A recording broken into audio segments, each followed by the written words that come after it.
Hello, friend. It has been a long day, one with more hours in it than it probably needed. You don't have to think about any of that now. You made it here, to this quiet, dim room, and that is really all that mattered about today. Let your body sink a little further into wherever it's resting.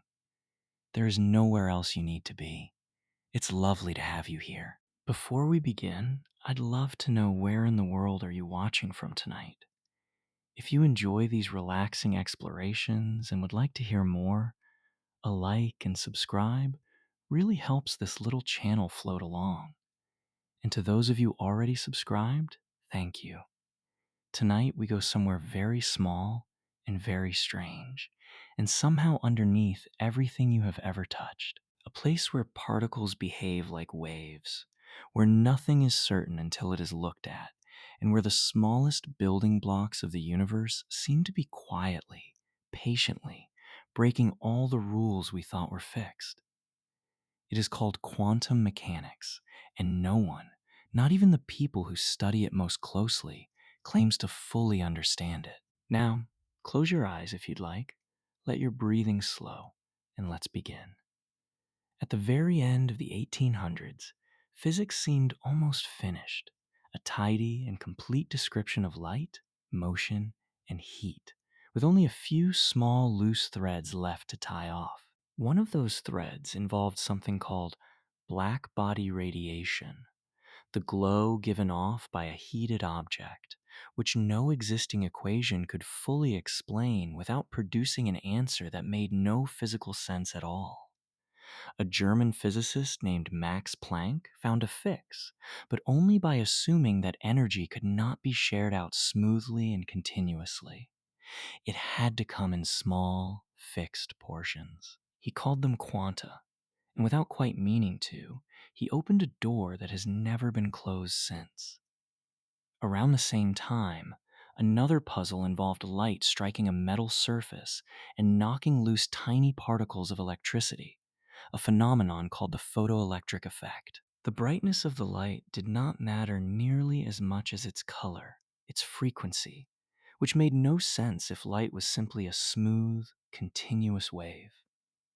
Albert Einstein proposed, quietly and carefully, that light itself might travel in small individual packets, later named photons. It was this explanation, and not his more famous work on relativity, that eventually earned him his Nobel Prize. Even as you rest tonight, light is striking the surface of your closed eyelids in exactly these same small packets, tiny units of energy arriving one at a time, rather than as one smooth, continuous stream. Your body has no way of noticing this directly. And still, underneath every soft glow you have ever seen, underneath every sunrise, every candle, every screen, that same quiet quantum stuttering has always been there, invisible and steady. A young physicist named Louis de Broglie later proposed something stranger still, that if light, normally thought of as a wave, could behave like a particle, then perhaps particles, like electrons, might behave like waves in return. It seemed, at the time, like an almost unreasonable idea, offered without much evidence to support it. And yet, when tested, electrons really did produce the same kind of interference patterns you would expect from ripples of water meeting one another. Matter itself, it turned out, carried a wave hidden quietly inside it. The clearest demonstration of this strangeness came from something now called the double slit experiment, in which particles are fired one at a time toward a barrier with two narrow openings cut into it. Common sense suggests each particle should simply pass through one slit or the other, landing in one of two clean lines on the screen behind. Instead, over time, a pattern of many stripes appears, the unmistakable signature of a wave interfering with itself. Somehow, each single particle seems to pass through both openings at once, a possibility that still unsettles anyone encountering it for the first time. we still don't fully know what a particle is doing between the moment it leaves its source and the moment it is finally detected. It seems to exist in that quiet interval as something closer to a spread of possibility than a single, definite point in space. Only once it is measured, once something interacts with it and forces an answer, does it settle into one specific place. Before that, it seems to be quietly exploring every option available to it, all at once, in a way that has no simple comparison in the world you can see with your own eyes. The Danish physicist Niels Bohr proposed an early model of the atom in which electrons could only occupy specific, fixed orbits around the nucleus, each one tied to a particular amount of energy. An electron could not simply drift gradually from one orbit to another. It had to jump, suddenly and completely, releasing or absorbing a precise amount of energy in the process. This was among the first clear pictures of quantization inside the atom itself, energy behaving less like a smooth ramp and more like a set of fixed, narrow steps. Beneath every color you have ever seen glowing from a heated gas, a neon sign, or a distant star lies exactly this kind of quantum jump. An electron falling from one fixed energy level to another and releasing a photon of a very specific color as it goes. Each element produces its own distinctive set of colors this way, a kind of quiet signature written in light. Astronomers read these signatures across unimaginable distances, learning what distant stars are made of without ever needing to travel anywhere near them. In 1927, the German physicist Werner Heisenberg formalized something that would come to be called the uncertainty principle. The idea that certain pairs of properties, like a particle's exact position and its exact momentum, simply cannot both be known with perfect precision at the same time. This is not a limitation of our instruments or a problem that better technology might someday solve. It appears to be a basic feature of nature itself.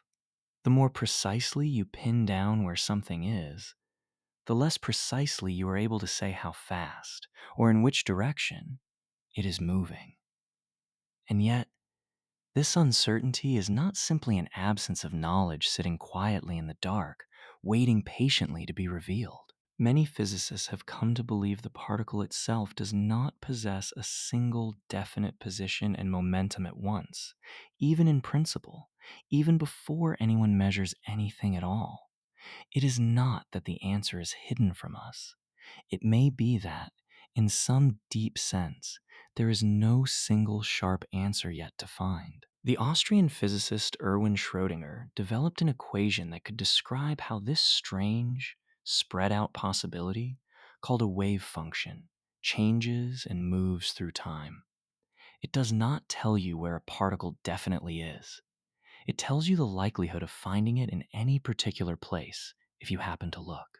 The wave function unfolds smoothly and predictably right up until the moment of measurement, at which point something happens that the equation itself does not fully explain.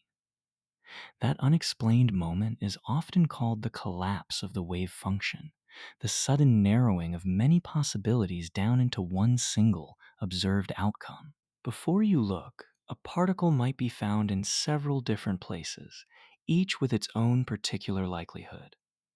After you look, it is simply, definitely, somewhere. What actually happens during that transition, whether anything truly happens at all, remains one of the most debated open questions in modern physics, unresolved for very nearly 100 years now. Schrödinger, somewhat reluctantly, offered a thought experiment meant to highlight just how strange this idea becomes when scaled up beyond the tiny world of particles. A cat is sealed inside a box alongside a mechanism triggered by the random decay of a radioactive atom, an event that, quantum mechanically, has not yet definitely happened or not happened until observed. Until the box is opened, the entire system is often described, at least on paper, as existing in a combination of two outcomes at once. Schrödinger did not intend this as a serious claim about real cats. He intended it as a gentle, pointed question about where exactly the strangeness of the quantum world is supposed to stop. Even now, physicists continue to disagree, calmly and respectfully, about where that line actually falls, the boundary between a world that behaves quantum mechanically and a world that behaves the way your everyday senses expect. Most agree the boundary has something to do with a process called decoherence, in which countless surrounding particles quietly disturb a fragile quantum possibility until it settles into something closer to ordinary certainty. It is not a hard wall. It is closer to a fog that gradually thickens, particle by particle, until the strangeness is no longer visible at all. You are made, at every level beneath the one you can feel or see, of exactly this same quantum material. Electrons occupying fuzzy, probabilistic clouds around nuclei rather than neat, solid orbits. And yet none of that fuzziness ever quite reaches the scale of your hand, or your breath, or the room around you. Somewhere between the smallest particle and the whole of you, the strangeness fades quietly into the ordinary, solid world you already know how to live inside. One of the strangest consequences of quantum mechanics involves a phenomenon called entanglement, in which two particles become linked in such a way that measuring one instantly determines something about the other, no matter how far apart they happen to be. Einstein was deeply uncomfortable with this idea, famously describing it as spooky action at a distance, and spent years searching for a way to explain it without requiring anything quite so strange. Decades of careful experiments have since confirmed the effect again and again. The particles do not appear to be sending each other any kind of signal. They simply, somehow, share a single connected fate. In 1935, Einstein, along with two colleagues named Podolsky and Rosen, proposed a thought experiment intended to show that quantum mechanics, as it stood, must be an incomplete description of reality, missing some deeper, hidden set of variables that would restore a more familiar kind of order. For decades, the question remained a matter of careful philosophical debate rather than direct experiment. It seems like something we should have been able to settle sooner. Instead, it waited quietly for nearly 30 years before anyone found a way to test it directly. In the 1960s, a physicist named John Bell devised a way to actually test whether hidden, ordinary variables could explain quantum correlations, or whether nature truly was as strange as the equations suggested. Bell's inequality gave a precise, testable prediction, a line in the sand that hidden variable theories could not cross without breaking the mathematics of quantum mechanics itself. When the experiments were finally run, carefully and repeatedly, over the following decades, quantum mechanics won every time. Nature, it turned out, really was choosing the stranger of the two options. Entangled particles have since been separated by many kilometers, even bounced off satellites orbiting far above the surface of the planet, and the connection between them has held steady across every one of those enormous distances. And still, this strange link cannot be used to send an actual message faster than light, a limitation built quietly into the mathematics itself. The particles share an outcome. They do not appear to share any usable information beyond that outcome, at least not in any way we have yet found how to use. Quantum tunneling describes a particle's occasional ability to pass through a barrier that, by ordinary physical reasoning, it should not have had enough energy to cross at all. It behaves less like climbing over a wall and more like occasionally, faintly, appearing on the other side of it without ever having gone over the top. This is not a rare exception hiding in some obscure corner of physics. It happens constantly, quietly, at scales too small for you to ever notice directly. Deep within the sun, Hydrogen nuclei are pressed together under enormous heat and pressure, yet even there, the repulsive force between them is usually strong enough to keep them apart. Quantum tunneling allows a small fraction of those nuclei to slip through that barrier anyway, fusing together and releasing the energy that eventually reaches you, hundreds of millions of miles away, as warmth and light. Without this quiet, improbable tunneling, most stars would likely burn far too slowly to shine the way they do. The sunlight resting gently against your skin some mornings is, in a very real sense, built from millions of tiny quantum improbabilities added together across an unimaginably long time. Radioactive decay, the slow transformation of an unstable atomic nucleus into something else, appears to be governed by pure probability rather than any predictable internal clock. No one can say, even in principle, exactly when a single specific unstable atom will decay. We can only describe the average behavior of enormous numbers of atoms, a kind of quiet statistical certainty built from an enormous pile of individual uncertainties. Each single atom keeps its own private timing, known to nothing and no one, until the moment it finally happens. Quantum field theory eventually extended these ideas even further, describing particles not as tiny solid objects at all, but as small, localized ripples or excitations in fields that fill the whole of space itself. Beneath every electron, every photon, every quark, there is not a small hard ball, but a disturbance in something invisible and continuous, stretching quietly through the space around you and everywhere else. Even empty space, in this view, is never truly still. Even what we call a vacuum, an apparently empty region containing nothing at all, turns out to be filled with faint, fleeting activity, tiny pairs of particles and their opposite antiparticles winking briefly into existence before annihilating each other almost immediately afterward. This is sometimes called vacuum energy or zero-point energy, a quiet hum of activity that never fully switches off, even in the coldest, most isolated corner of space imaginable. Nothing, it turns out, is a much busier place than it sounds. Beneath that quiet, restless hum lies something called the Casimir effect, in which two extremely closely spaced metal plates, placed in a near-perfect vacuum, are gently pushed together by the surrounding fluctuations of empty space itself.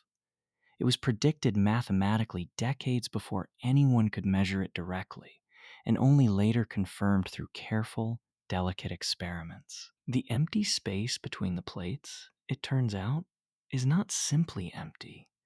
It is doing something, faintly and continuously, even when nothing else appears to be there at all. The physicist Paul Dirac, attempting to make quantum mechanics consistent with Einstein's theory of relativity, produced an equation that seemed, almost accidentally, to predict the existence of antimatter, a mirror version of ordinary matter with opposite electric charge. At the time, this seemed like a strange and possibly meaningless mathematical byproduct. Just a few years later, the positron, the antimatter partner of the electron, was discovered exactly where the equation had quietly suggested it should be.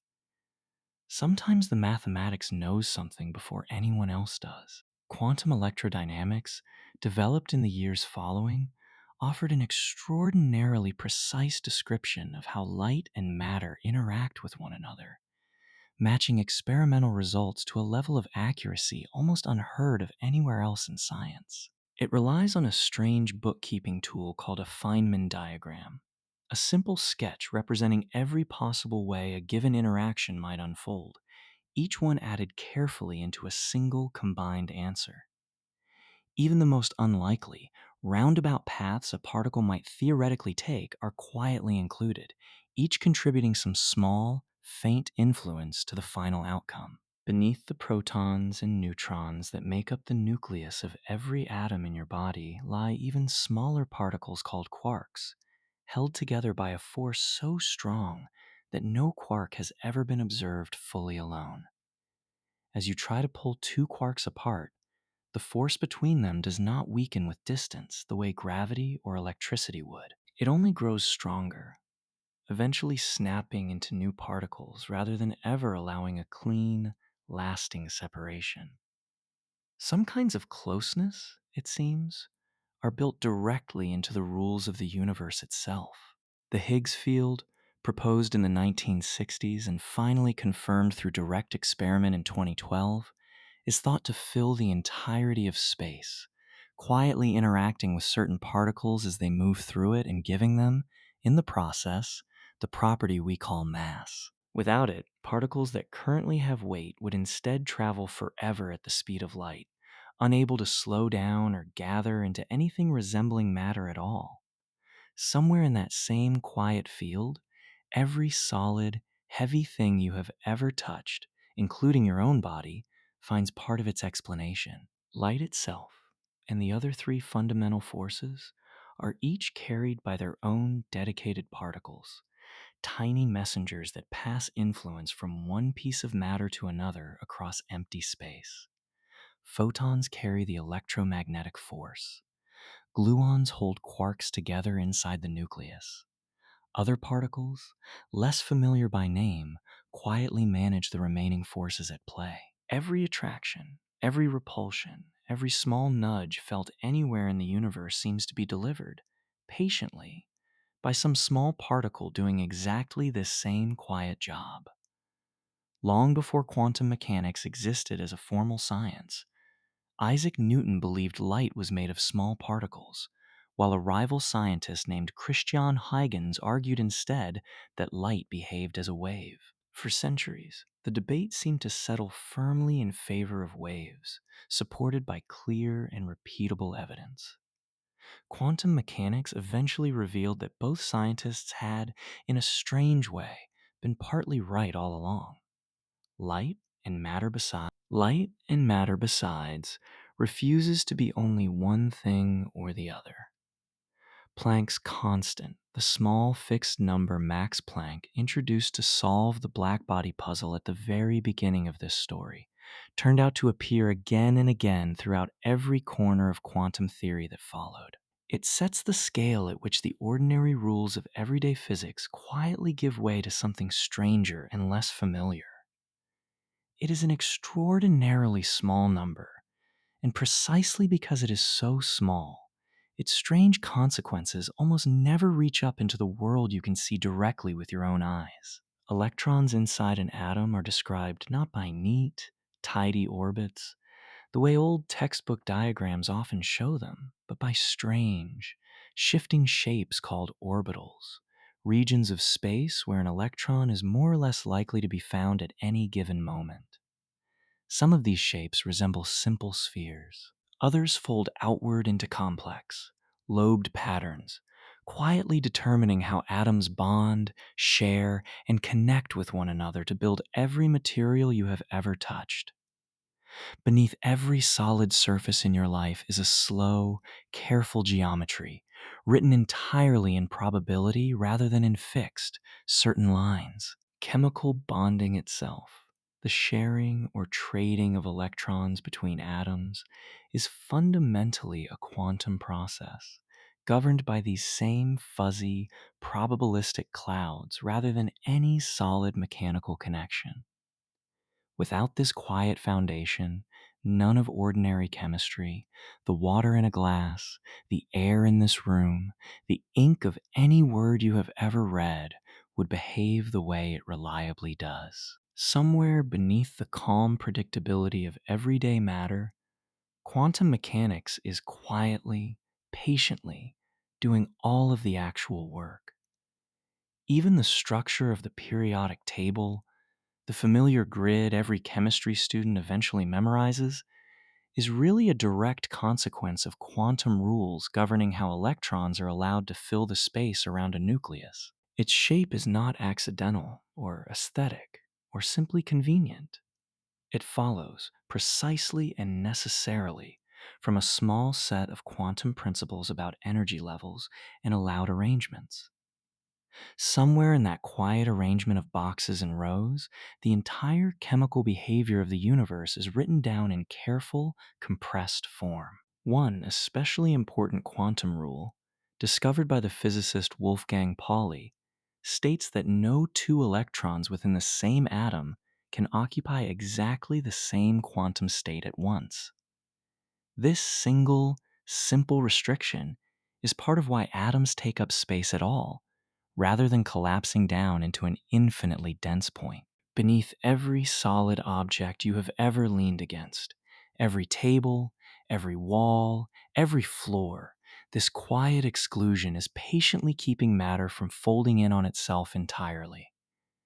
Right now, as you rest against whatever is holding you up tonight, the atoms in your body are not actually touching the atoms of that surface directly, not in the way solidity usually implies. Instead, the electron clouds of one set of atoms are gently repelling the electron clouds of the other, an invisible quantum cushion holding everything ever so slightly apart.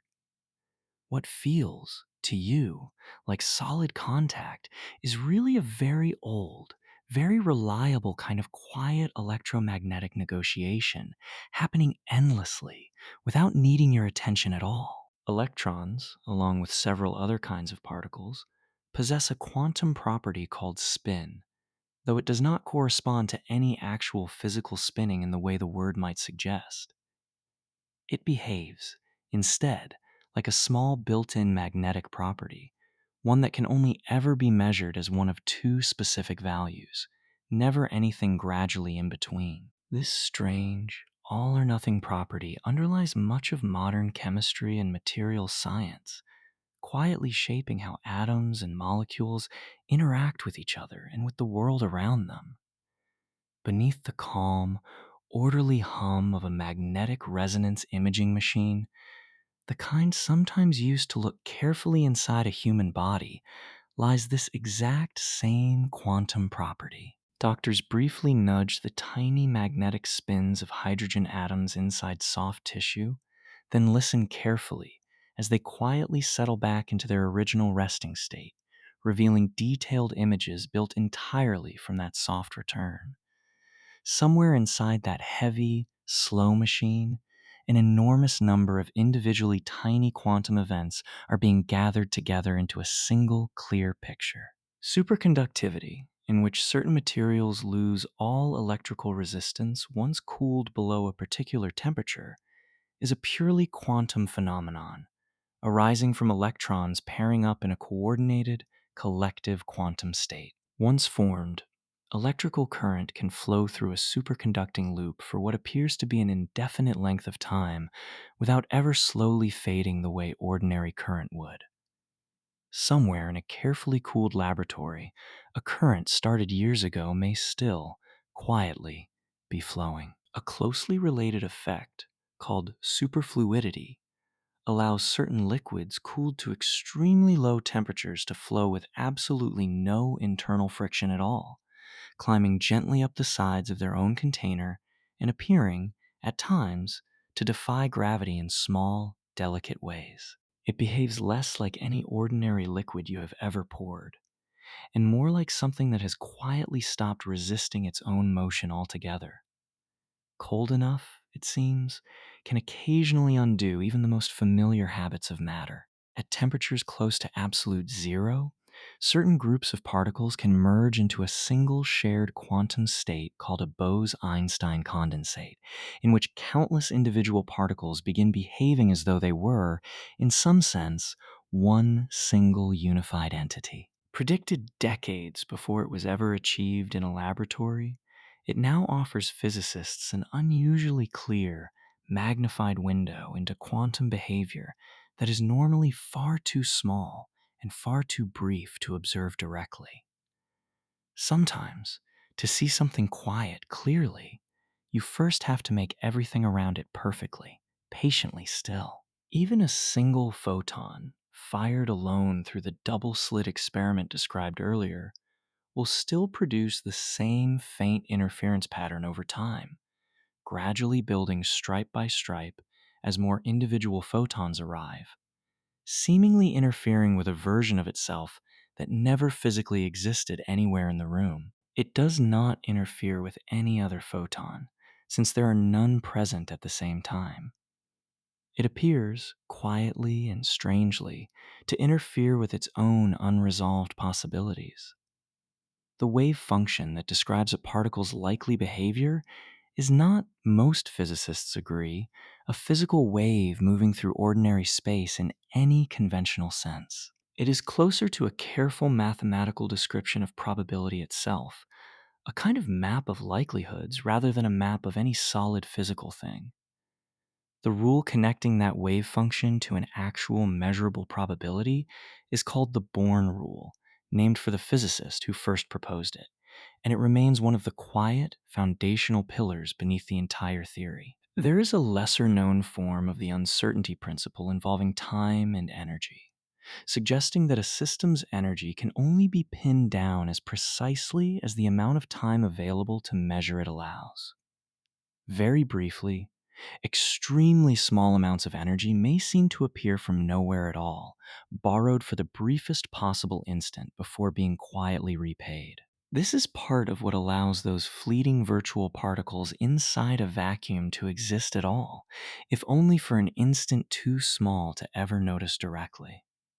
We still don't know, with any real certainty, why quantum fluctuations of this kind, tiny and fleeting as they are, may have played a role in shaping the entire visible structure of the universe. Some cosmologists believe that extremely early, extremely small quantum fluctuations stretched and magnified enormously during a brief period of rapid cosmic expansion, eventually grew into the vast clusters of galaxies now scattered throughout the night sky.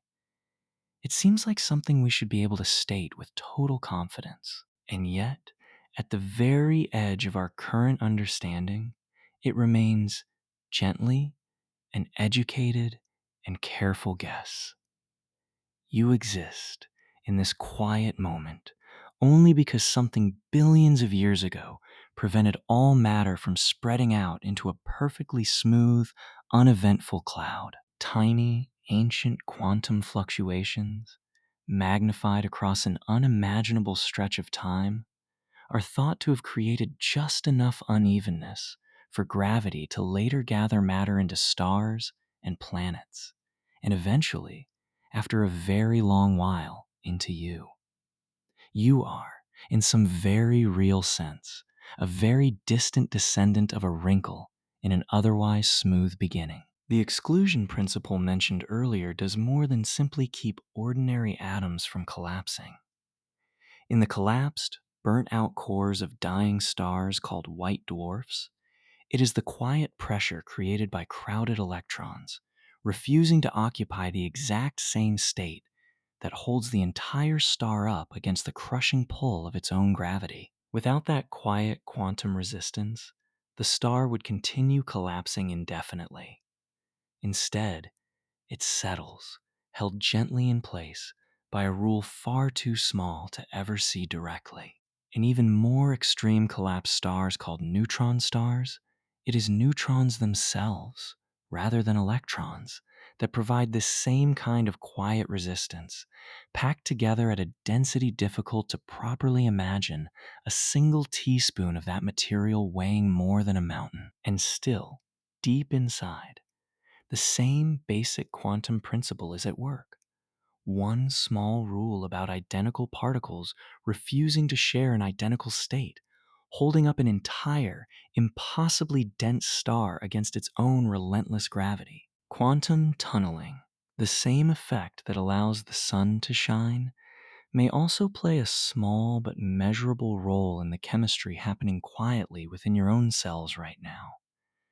Certain enzymes appear to rely partly on tunneling to move tiny particles through barriers far too solid for ordinary movement to explain on its own. Even as you rest, some of the most basic chemical processes keeping you alive may be borrowing, in a very small way, from the exact same strange rule that keeps the stars burning. Some researchers have proposed that photosynthesis, The process by which plants convert sunlight into usable energy may rely on a brief, delicate form of quantum coherence, allowing energy to explore several possible paths simultaneously before settling efficiently onto the most useful one. It remains a subject of careful ongoing study, neither fully confirmed nor fully dismissed. And yet, the possibility itself is a quiet, comforting thought that something as ordinary as a green leaf turning toward the sun might be borrowing gently from the same deep strangeness found at the bottom of physics. There is also careful, ongoing research into whether certain birds may sense the Earth's magnetic field using a subtle quantum effect within specialized molecules in their eyes, briefly forming a pair of entangled particles that respond delicately to the surrounding magnetic environment. It is not yet fully settled science. Still, it raises a quiet, remarkable possibility that a bird crossing an entire continent by night might be navigating, in some small hidden way, using the same strange rules that govern the smallest particles in the universe. Even as you lie still tonight, breathing slowly, the trillions of cells that make up your body are performing an almost unimaginable number of quiet chemical reactions, many of them shaped, at their smallest level, by these same underlying quantum rules. You will never feel any of it directly, and still, in the deepest, smallest layer of your own existence, something quantum is very likely happening right now, patient and invisible, exactly as it has been happening every single night of your life. There is an interpretation of quantum mechanics, often called the Copenhagen interpretation, that suggests the wave function genuinely does collapse into one single definite outcome the moment a measurement occurs, without attempting to explain exactly how or why that collapse happens. For much of the 20th century, it was treated as the closest thing to an official, standard view. It offers a clear, practical answer. It simply declines to explain the deeper mechanism underneath that answer. A very different interpretation, called the many worlds interpretation, suggests that the wave function never actually collapses at all. Instead, every possible outcome of a measurement continues to exist, quietly branching off into its own separate, complete version of reality, with a version of you experiencing each individual outcome in its own equally real timeline. It is an extraordinary claim, offered without any way, so far, to test it directly. And still, some physicists find it the most mathematically elegant explanation currently on offer. Yet another interpretation, called pilot wave theory, or the de Broglie-Bohm theory, proposes that particles always do have a definite position and path, guided quietly by a real, underlying wave that simply remains hidden from ordinary observation. It restores a comforting sense of certainty missing from other interpretations, at the cost of requiring instantaneous influences that stretch smoothly across the entire universe. Astronomers believe, but cannot confirm, which of these pictures, if any, actually describes the deeper reality beneath our measurements. We still don't know which interpretation, if any, is correct, and in a strange way, it may not matter for most practical purposes. Every interpretation makes exactly the same testable predictions about what any experiment will actually show. The disagreement lives entirely underneath the measurable surface in quiet questions about what is truly happening when no one is looking. It seems like something we should have settled by now. Instead, the question has simply been allowed to rest, unresolved, for the better part of a century. There is a strange effect called the quantum Zeno effect, in which repeatedly and rapidly observing an unstable quantum system can actually slow down, or in some cases nearly halt, the process it would otherwise have undergone entirely on its own. It is sometimes described, loosely, as a watched pot that quietly refuses to boil, though the underlying explanation is considerably stranger than that simple comparison suggests. Watching something closely enough, it turns out, can occasionally change the very thing being watched. Beneath the surface of every black hole, another deeply quantum mystery quietly waits. The physicist Stephen Hawking proposed that black holes are not perfectly, permanently dark after all, but instead slowly radiate away a faint stream of particles created by quantum fluctuations occurring right at the very edge of the black hole's boundary. Given enough time, longer than the current age of the universe by an almost unimaginable margin, even a black hole would eventually fade away entirely. Nothing, it seems, not even the darkest, heaviest thing we know of, is entirely beyond the reach of quantum uncertainty. Combining quantum mechanics with gravity remains one of the largest unsolved problems in all of modern physics, a puzzle that has resisted every serious attempt made toward it so far. Quantum field theory describes the very small with remarkable precision.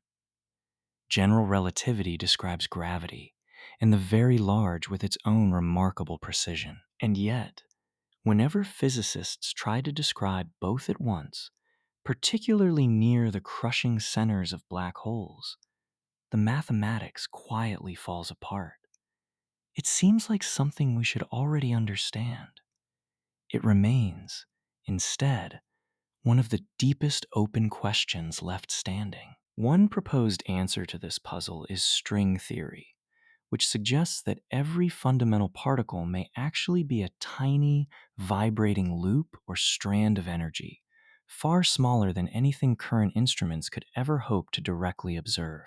Different vibration patterns, in this view, would correspond to different particles, a single underlying kind of string producing the entire varied cast of the universe.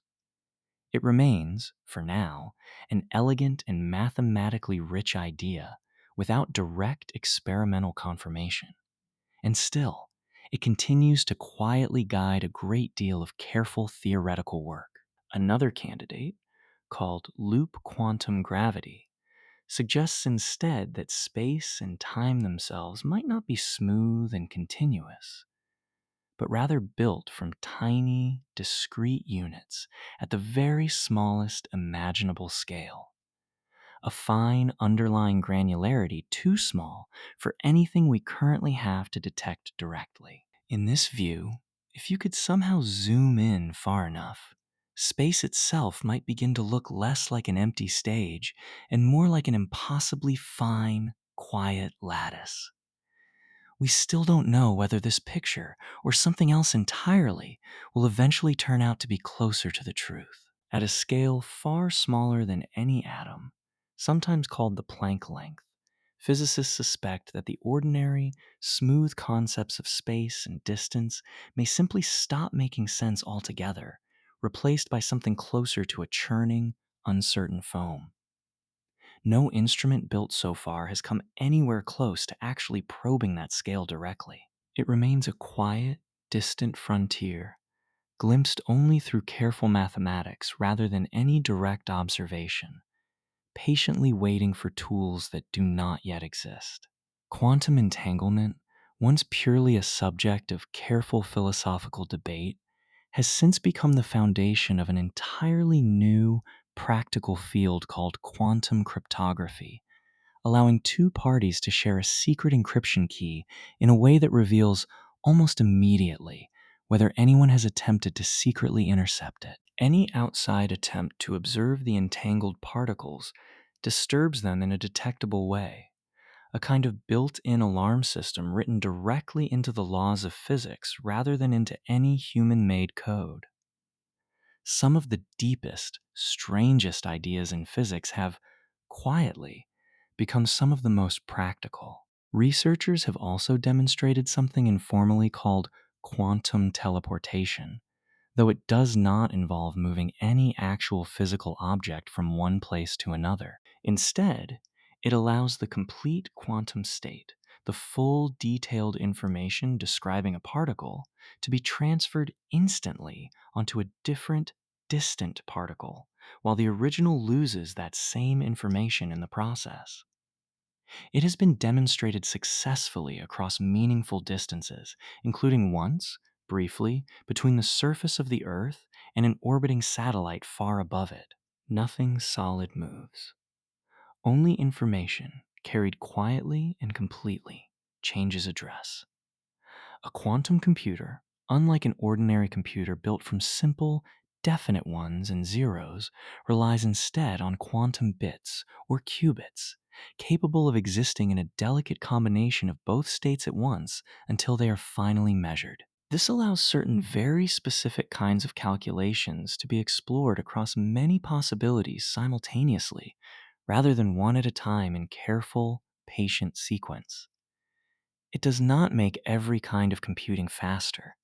It simply opens a different, stranger kind of door, useful for a particular, narrow set of especially difficult problems. Building a reliable quantum computer requires extraordinary care, since the delicate quantum states involved are easily disturbed by even the faintest surrounding vibration, stray particle, or slight change in temperature, a process called decoherence.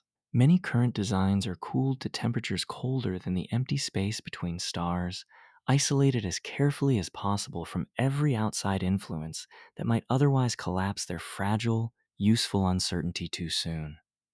Even a passing whisper of warmth can be enough to quietly unravel the careful work of hours. Quantum error correction remains one of the largest ongoing challenges in this entire young field, since qubits are so easily disturbed that useful, longer calculations require clever, careful methods for detecting and gently correcting small errors without ever directly measuring, and therefore collapsing the very fragile information being protected.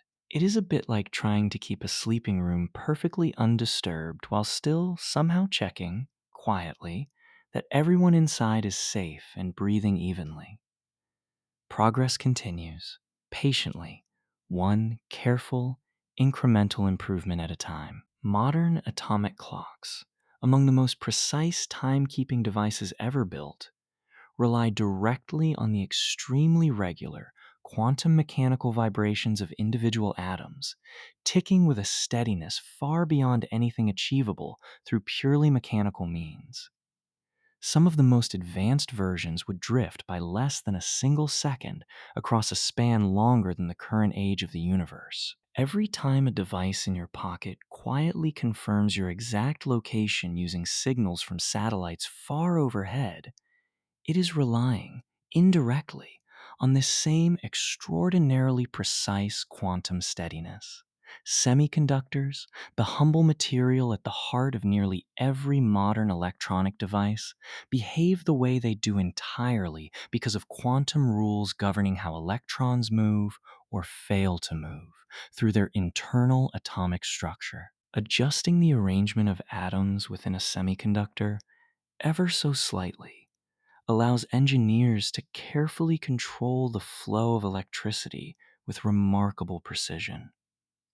Beneath every quiet glow of a nearby screen, an enormous number of small, careful quantum decisions are happening continuously, far too fast and far too small for you to ever notice directly. Lasers, too, rely fundamentally on a quantum process called stimulated emission, in which a passing photon encourages an excited atom to release a second photon that matches it exactly in direction, color, and phase.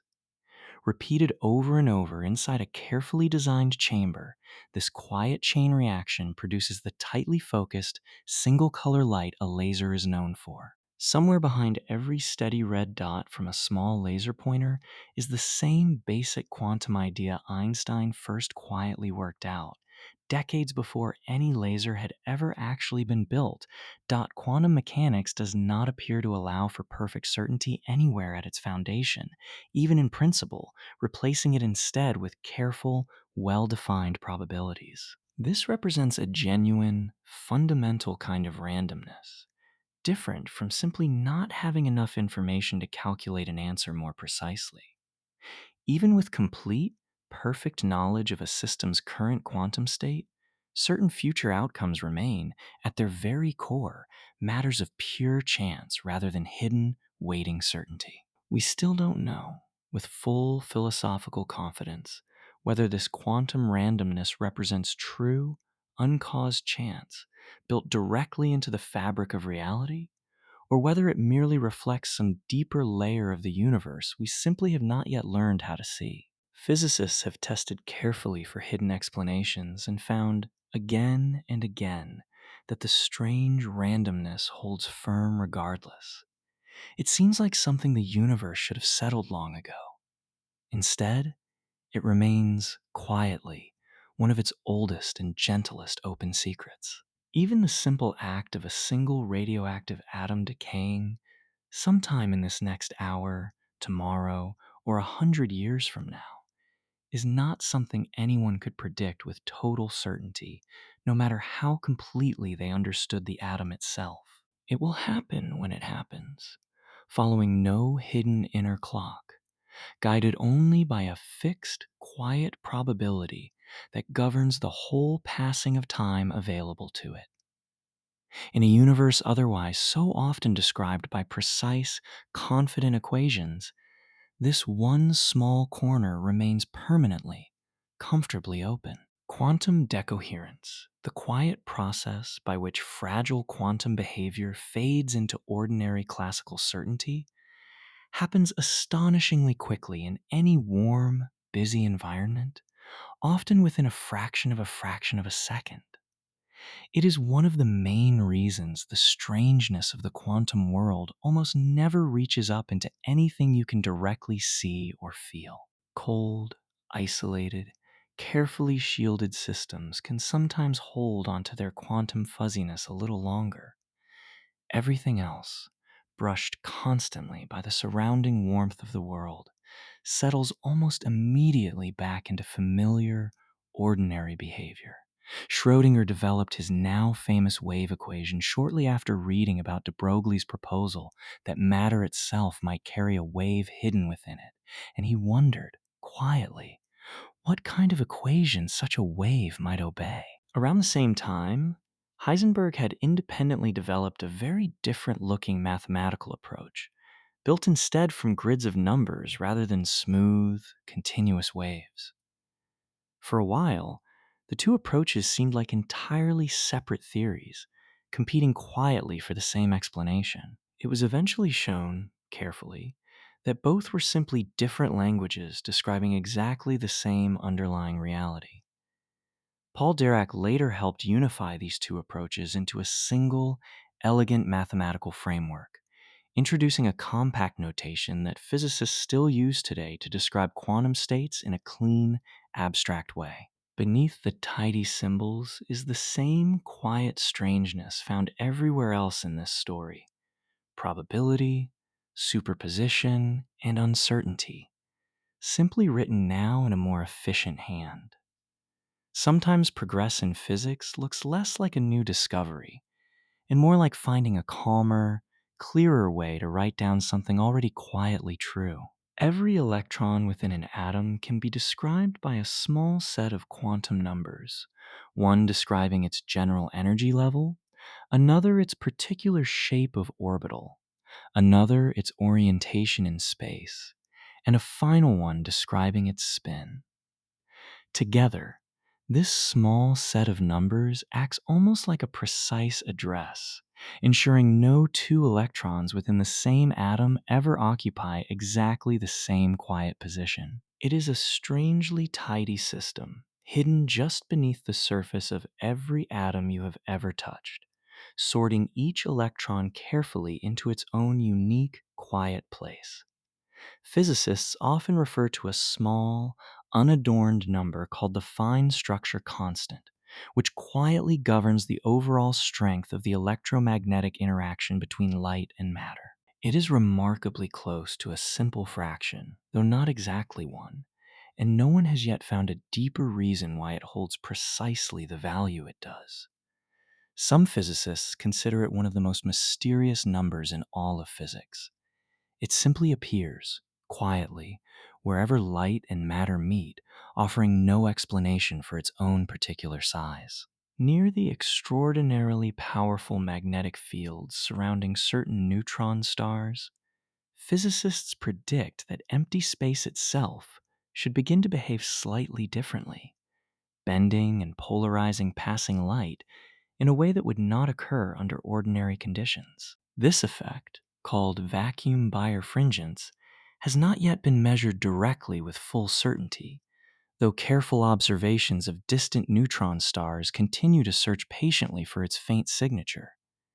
Somewhere out among those extreme, distant stars, empty space itself may be quietly behaving in ways nothing nearby could ever recreate. A subtle shift in the energy levels of a hydrogen atom, far smaller than anything the earliest quantum models could explain, was eventually traced to the same restless vacuum fluctuations described earlier, tiny virtual particles nudging gently against the atom's own electron. Known as the Lamb shift, its precise measurement in the late 1940s offered convincing, careful evidence that the vacuum truly is not empty.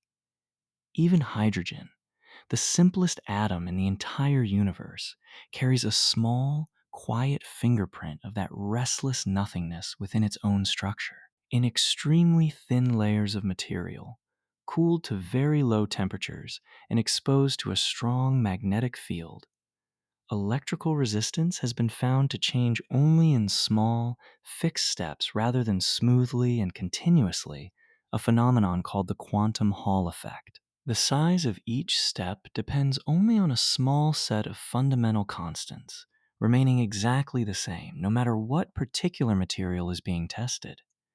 It is now used as one of the most precise standards available anywhere for defining electrical resistance itself. Certain unusual materials, called topological insulators, conduct electricity smoothly along their outer surface while remaining a complete insulator all the way through their interior, a strange split behavior rooted entirely in quantum properties of their internal structure.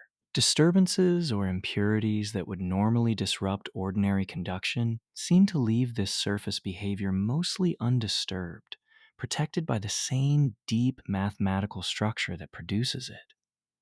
Researchers continue exploring whether this quiet resilience might someday prove useful for more stable, reliable electronics. Physicists have also proposed the existence of a strange kind of particle, called a Majorna particle, that would serve as its own antiparticle, entirely indistinguishable from its own opposite. If confirmed and properly harnessed, such particles are thought to offer a naturally sturdier foundation for quantum computing, resistant to certain kinds of disturbance that trouble more conventional designs.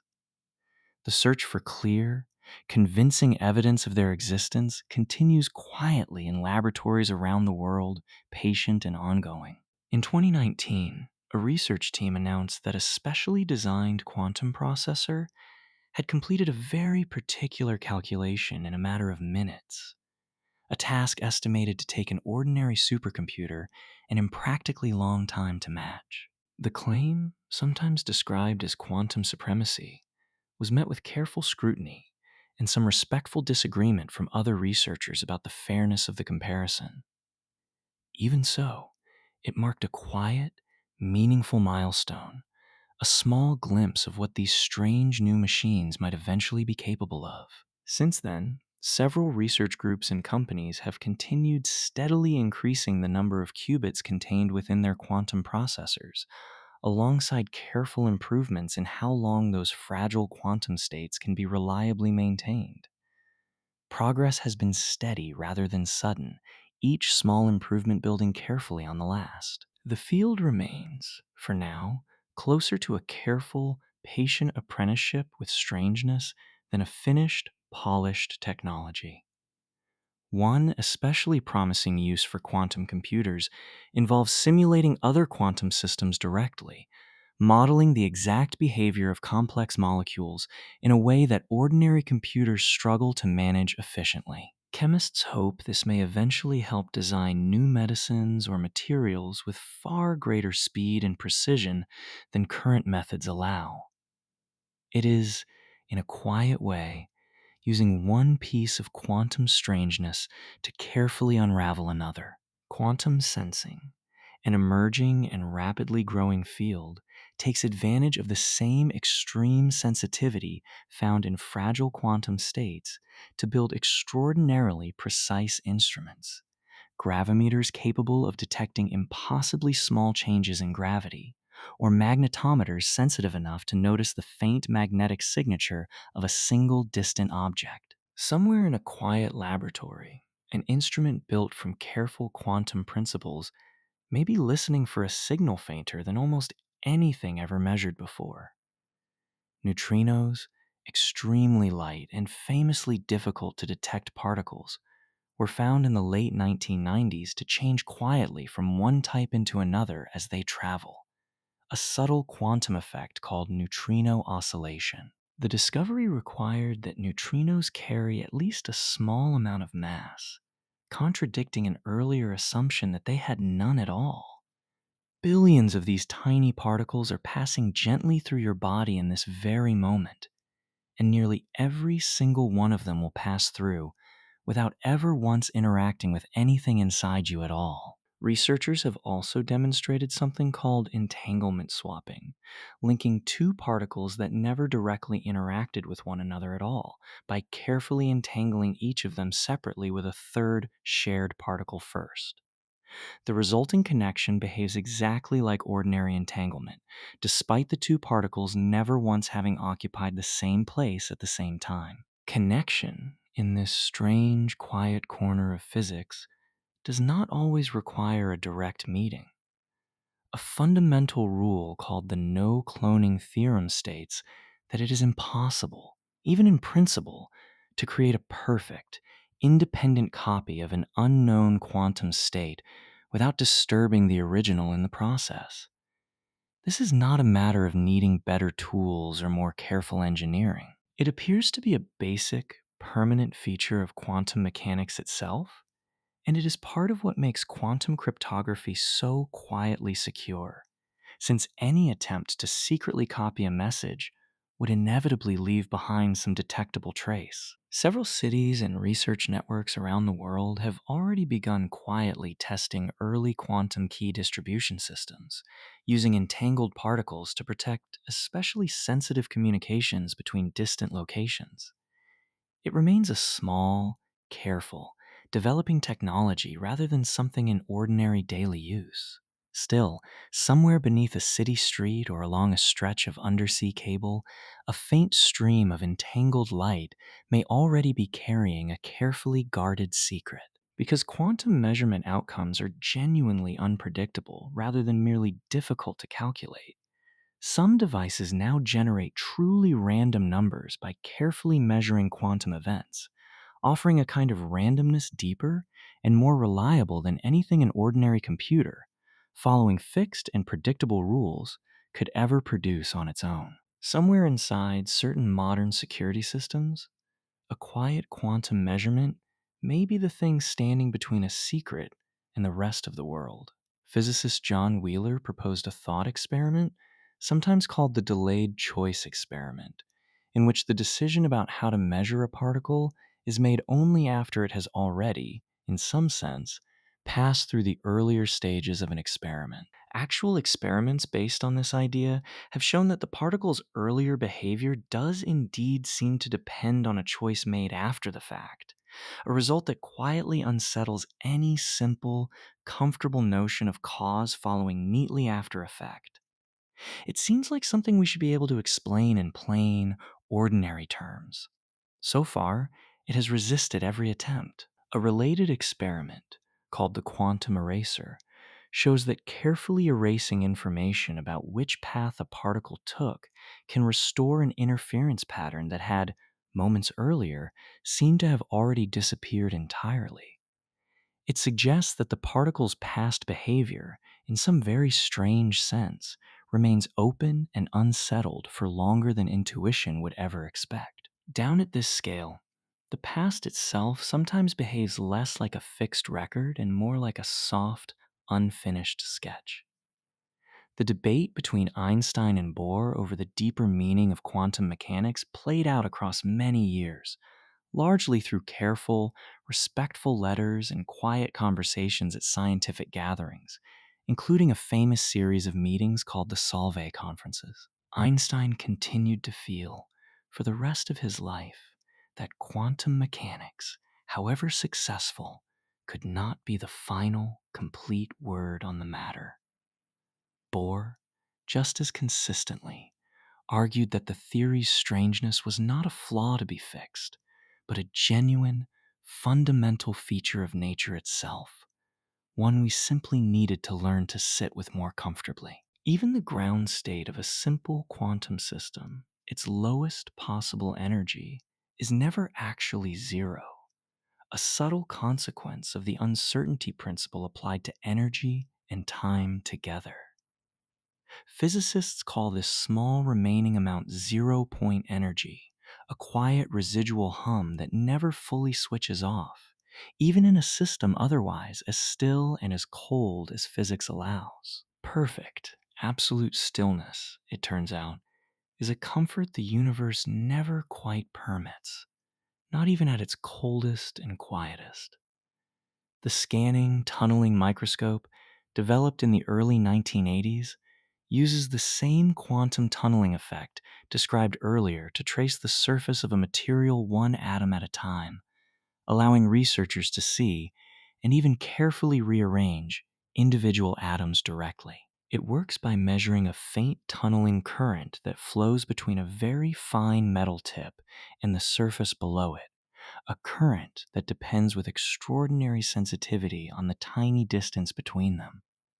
Somewhere in a careful laboratory, an image built entirely from a quantum improbability shows the quiet, bumpy landscape of individual atoms, one at a time. Josephson junctions, a small gap between two superconducting materials, allow electrical current to tunnel across in a way governed entirely by quantum mechanics, and they now form the basis of some of the most sensitive scientific instruments in existence. Devices built from them, called skewids, can detect magnetic fields many billions of times weaker than the Earth's own magnetic field, faint enough to sense the subtle activity of a beating heart or a thinking brain from a small distance away without ever needing to touch it directly. Quantum mechanics offers no clear, agreed answer to why time seems to flow steadily in one direction, from past toward future, even though most of its fundamental equations work equally well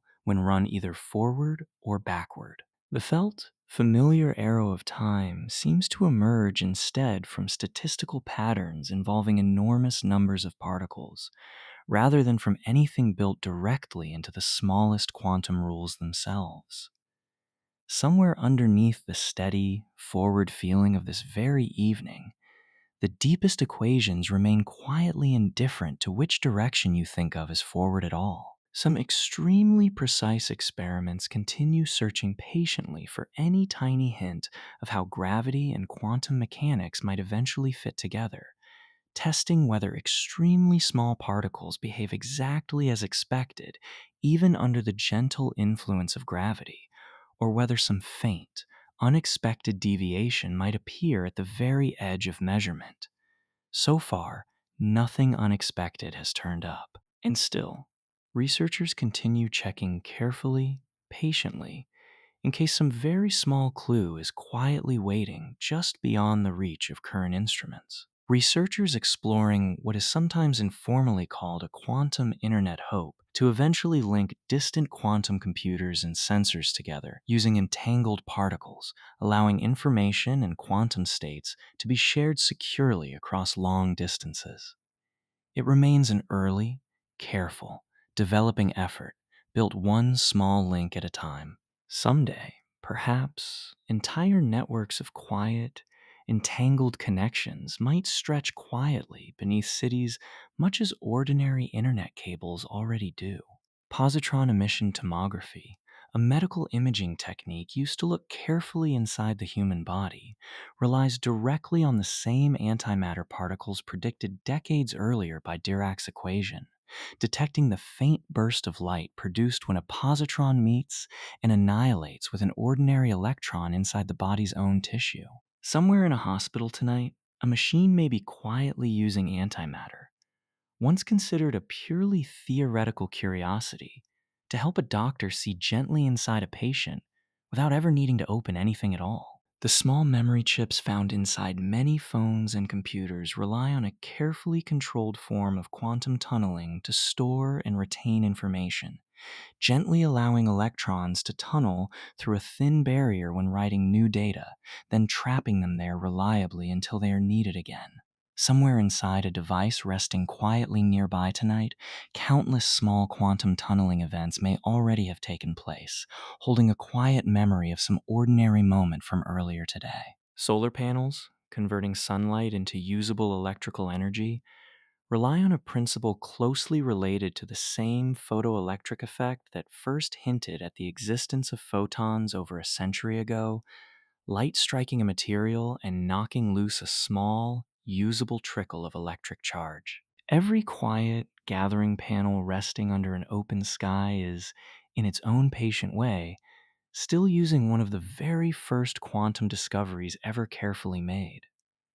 Tiny nanoscale particles called quantum dots emit light in a color determined almost entirely by their own physical size, rather than by what material they happen to be made from, a direct and visible consequence of quantum confinement. Slightly larger dots glow a deeper red. Slightly smaller ones glow a brighter blue.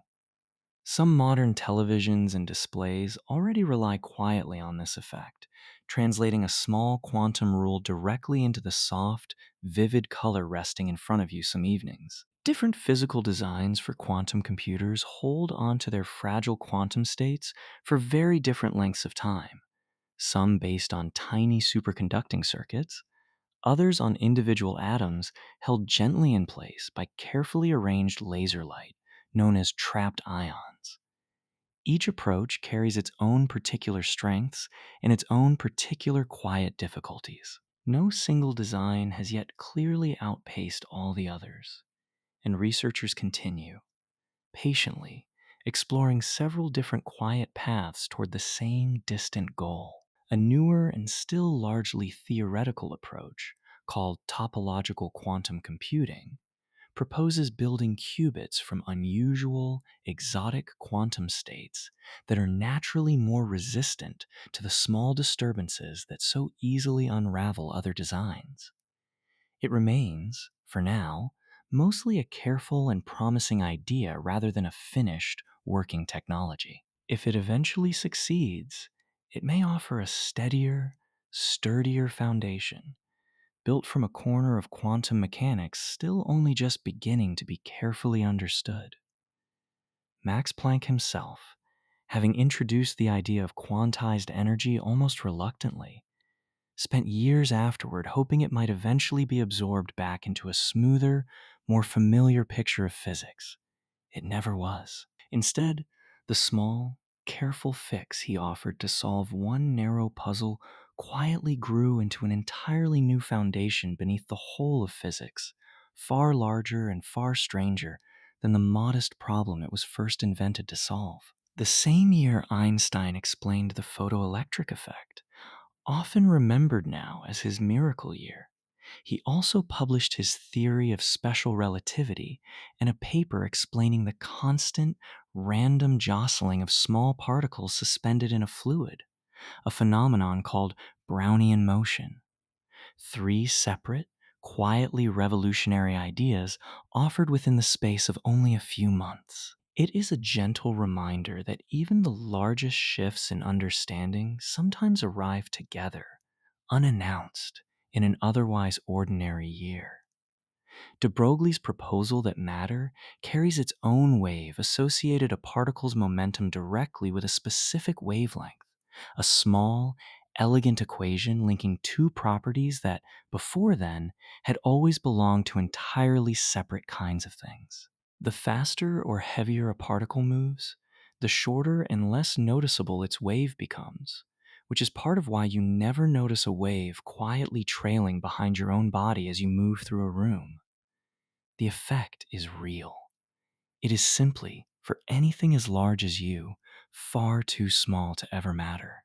Bohr's early model of the atom, with its neat, fixed orbits, was eventually replaced by the fuller, stranger picture offered by quantum mechanics, in which electrons occupy fuzzy probability clouds rather than clean circular paths. And yet, Bohr's simpler picture still quietly captures something true and useful about the basic structure of energy levels within an atom, which is part of why it continues to be taught first, a gentle, simplified doorway into a room that only grows stranger the further inside you walk.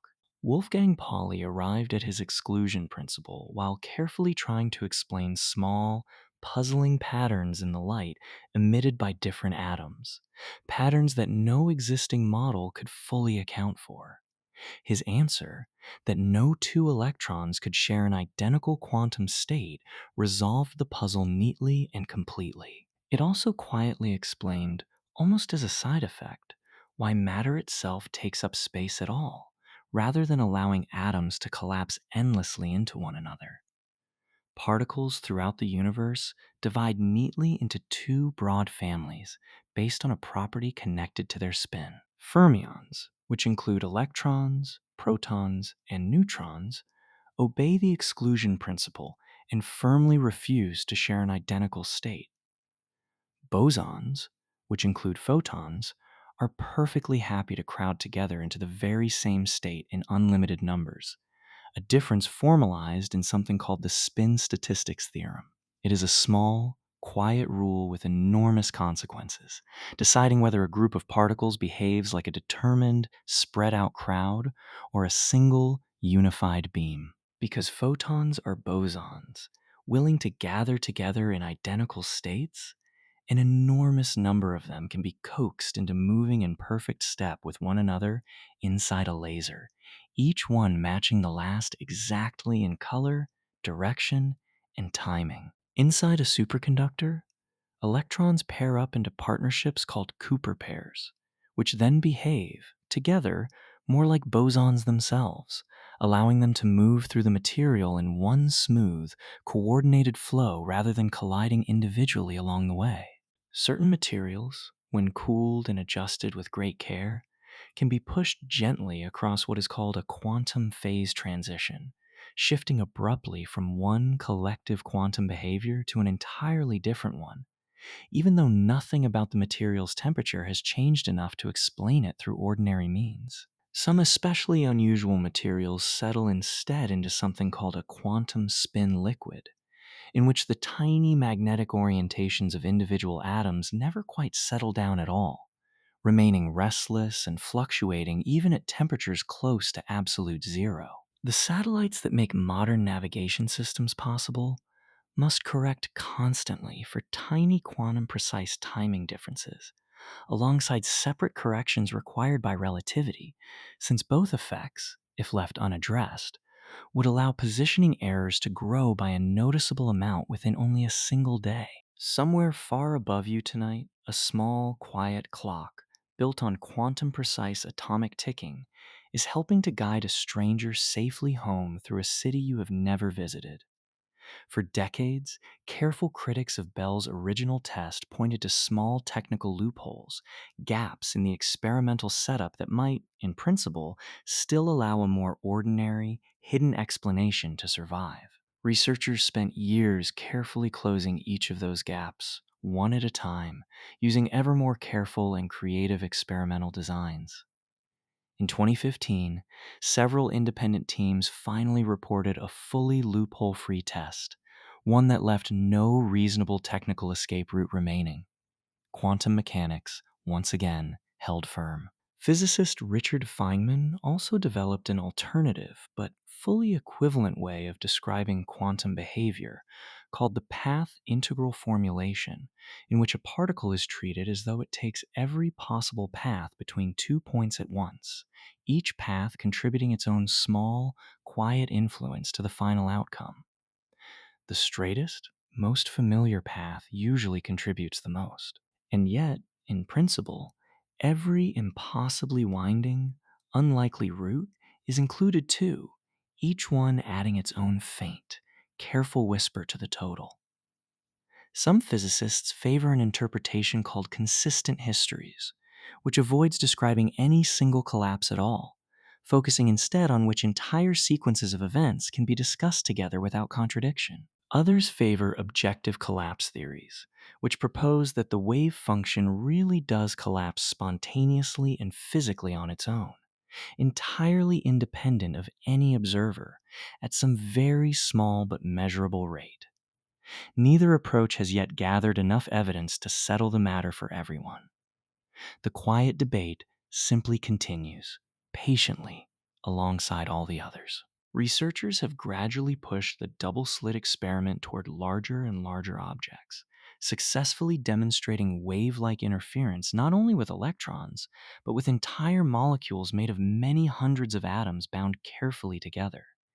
Each time, the same soft, telltale pattern of stripes appears, provided the object is kept sufficiently isolated from its surroundings. It raises a quiet, open question about exactly how large something could become before this strange behavior would finally, definitely disappear.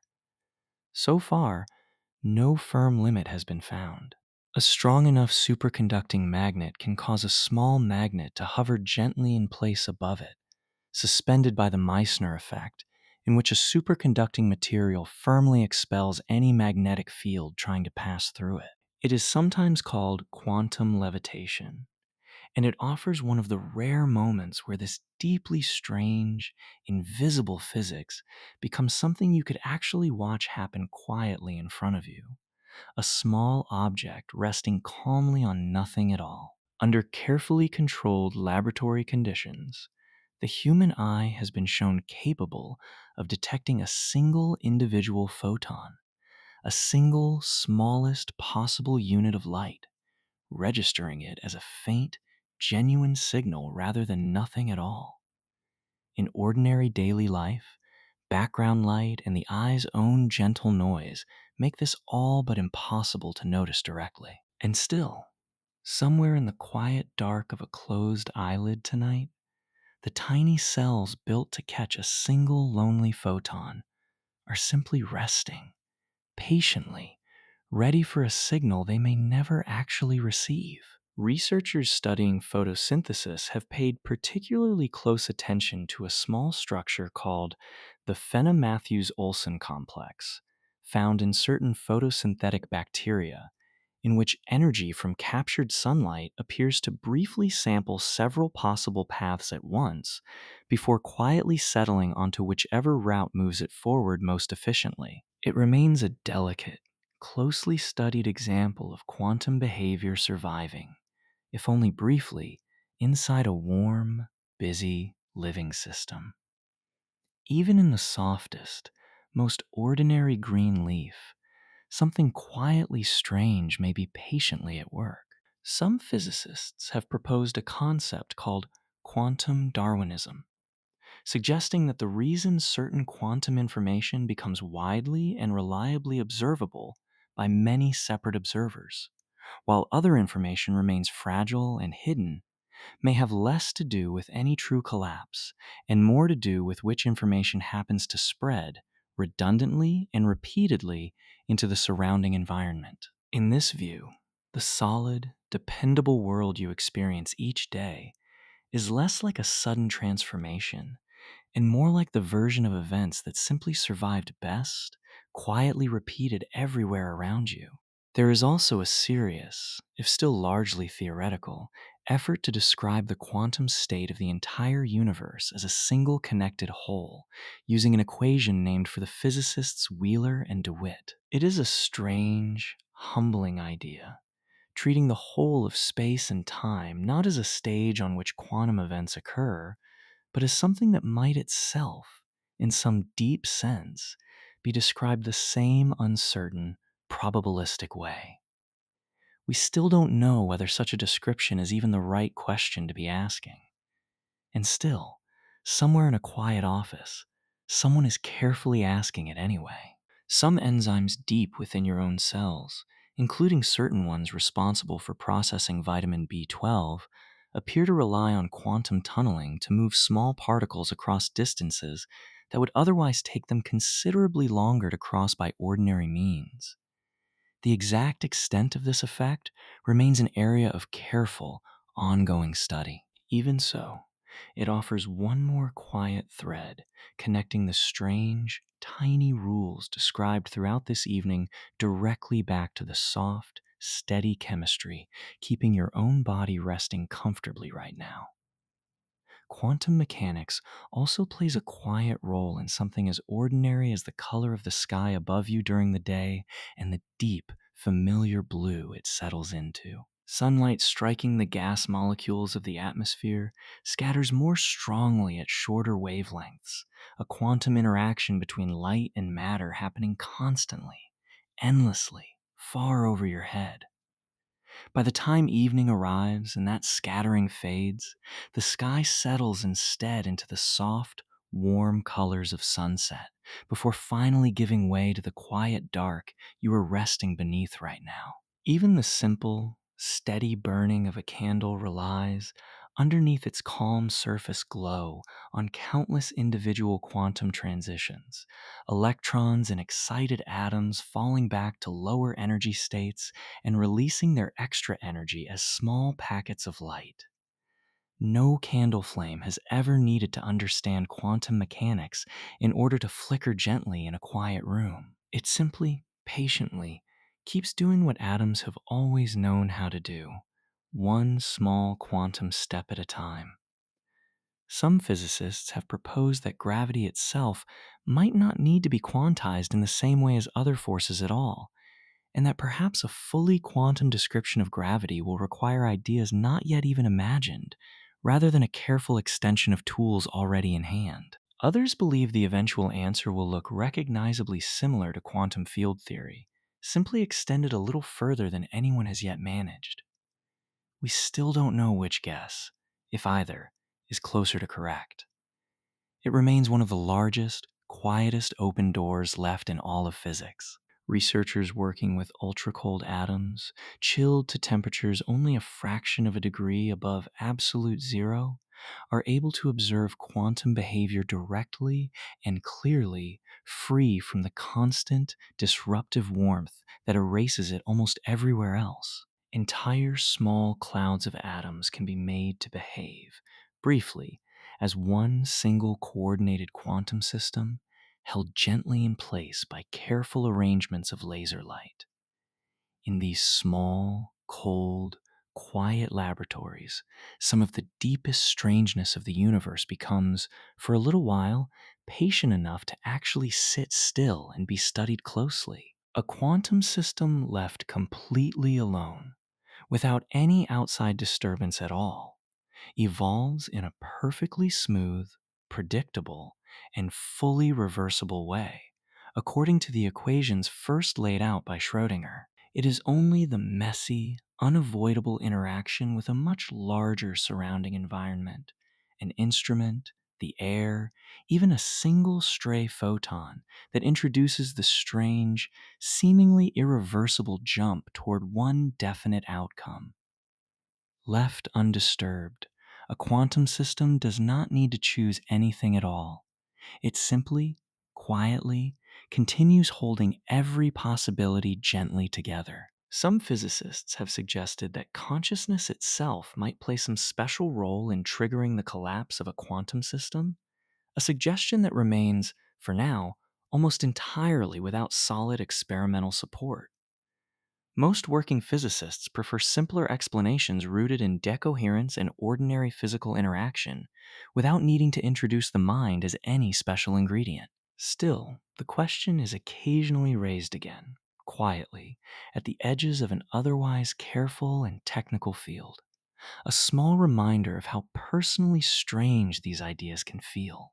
The very early universe, in the first fraction of a second after its beginning, is thought to have been small and hot enough that quantum effects and gravitational effects were both, briefly, equally important, a regime current physics still cannot fully describe.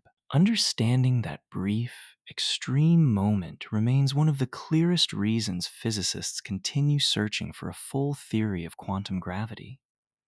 Somewhere in that first impossibly brief instant, the answer to one of physics' deepest remaining questions is very likely already quietly written. Quantum mechanics allows for correlations between distant particles that are, in a precise mathematical sense, stronger than anything achievable by any theory relying on ordinary shared information prepared in advance. This strange excess of correlation, confirmed repeatedly through careful experiment, is part of what convinced most physicists that hidden variables alone could never fully explain quantum behavior.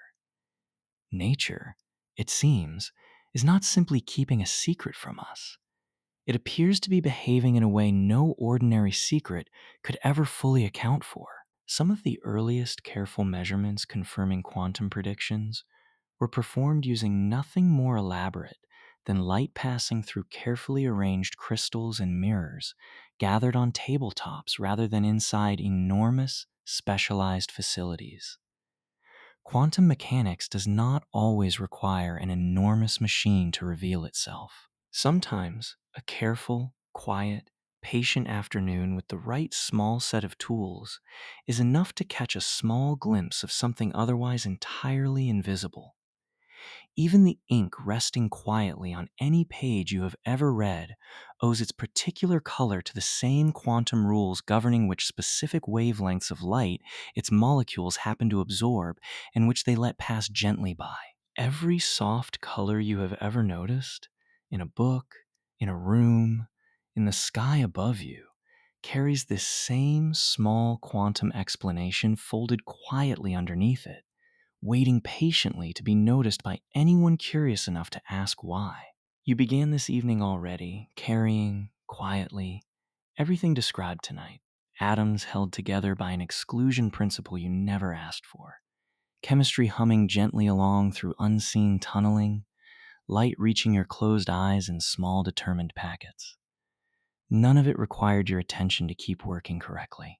It simply, patiently continued, exactly as it has every night of your life, exactly as it will continue tonight, entirely unconcerned with whether you were listening. The strength of a chemical bond, the particular shade of a flower's petal, the way a snowflake settles into its own quiet, six-sided symmetry, each of these owes some part of its explanation to the same underlying quantum rules described throughout this evening.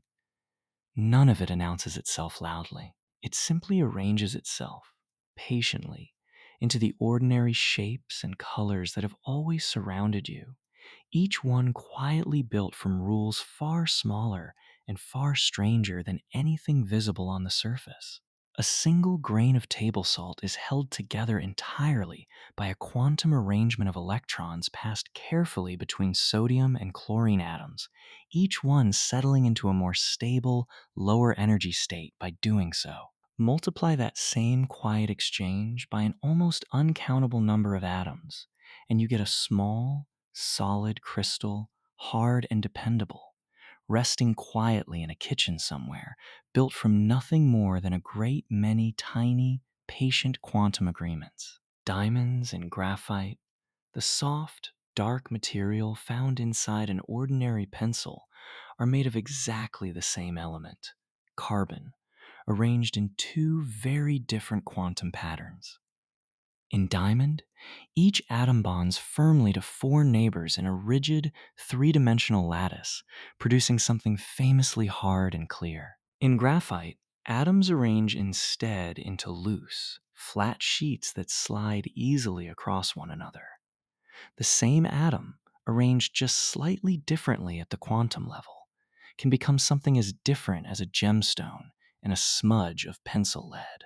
Fireflies, glowing gently on a warm evening somewhere far from here, produce their soft light through a chemical reaction that, at its smallest level, still obeys the same basic quantum rule connecting energy release to the emission of a photon. It is the same underlying principle lighting a star, a candle, or a screen, simply expressed instead through the quiet, unhurried chemistry of a small insect drifting through darkening grass.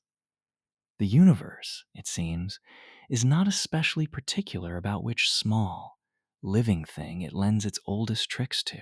Deep within a supernova, the sudden and enormous explosion marking the death of a massive star, quantum processes governing nuclear reactions briefly forge many of the heavier elements now scattered quietly throughout the universe, including much of the calcium resting in your own bones and the iron carried gently within your blood. You are, in this very real sense, built partly from the quiet aftermath of ancient, violent quantum events that occurred long before this planet, or you, ever existed. Something you have never seen and never will is patiently holding you together from the inside. There is a comforting symmetry in ending an evening about quantum mechanics roughly where it also, in its own quiet way, seems to begin at the very edges of what anyone fully understands. A century of careful experiment has confirmed, again and again, that the theory works exactly as its equations predict. And still, the deeper question of what any of it truly means, underneath the numbers, remains gently, respectfully open, exactly the kind of question that does not need solving before you rest. Even a rainbow, arching quietly over a distant field somewhere after a passing rain, owes its familiar band of colors to a mix of ordinary wave behavior and small quantum details in how water absorbs and bends different wavelengths of light ever so slightly differently from one another. It is not usually thought of as a quantum phenomenon at all, mostly explained through the simpler language of waves and refraction. And still, tucked quietly beneath even that simpler explanation, the same small quantum rules about light and energy are patiently, faithfully at work. The particular hue of a butterfly's wing, in many species, comes not from any pigment at all, but from microscopic structures that interact with light through a delicate interplay of wave interference, a phenomenon called structural color. At its smallest level, this same interaction depends on the same quantum understanding of light described earlier in this evening, photons behaving as both wave and particle at once, scattering gently across a wing far too small and far too delicate for any dye to have ever been necessary. Some deep sea creatures, and certain surface dwelling ones as well, produce a soft internal glow through a chemical process only fully explained through this same underlying quantum relationship between energy and emitted light. Every soft glow in nature, however different its source, keeps arriving back at the same small, patient rule: energy released quietly in careful, fixed packets, exactly as Planck first